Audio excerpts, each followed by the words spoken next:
Hello everyone, welcome to mindful mama journey. నేను ఈరోజు ఒక ఇంట్రెస్టింగ్ ఒక క్లయింట్ గురించి చెప్తాను.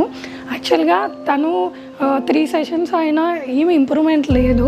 సో నేను 4th సెషన్ వరకు చాలా థింక్ చేసి ఒక ఏంటంటే పెయింటింగ్ థెరపీ యూజ్ చేశాను.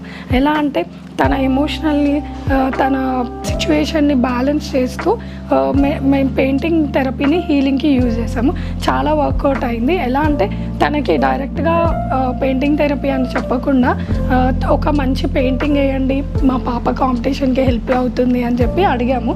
తను అప్పుడు ఏం చేసిందంటే ఒక మంచి ఎల్లో సన్ రైజ్ వచ్చేలాంటి పిక్చర్ వేసింది. అప్పుడు తను ఎక్స్ప్లెయిన్ చేయడం స్టార్ట్ చేసింది. నేను ఇలా సన్ అయితే అలా ఎలా రైజ్ అవుతుందో అలా కూడా రైజ్ అవ్వాలనుకుంటున్నాను, కానీ నాకు ఎందుకో ఎలోన్ ఫీలింగ్స్ వస్తుంది అలా ఇలా అని చెప్పి తను మొత్తం ఓపెన్ అయిపోయింది. అప్పుడు తను చాలా రిలాక్స్గా ఫీల్ అయింది. అలాగే కొన్ని మండల ఆర్ట్ టెక్నిక్స్ అవి ఇవి యూజ్ చేసి మేము తనకి కౌన్సిలింగ్ ఇవ్వడం జరిగింది. తను చాలా ఇంప్రూవ్ అయింది. So painting therapy equal to colour your mind and mindful mama art.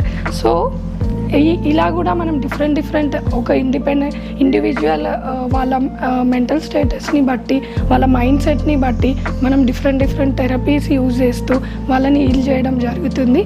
So every heart beat deserves a mindful start. Thank you.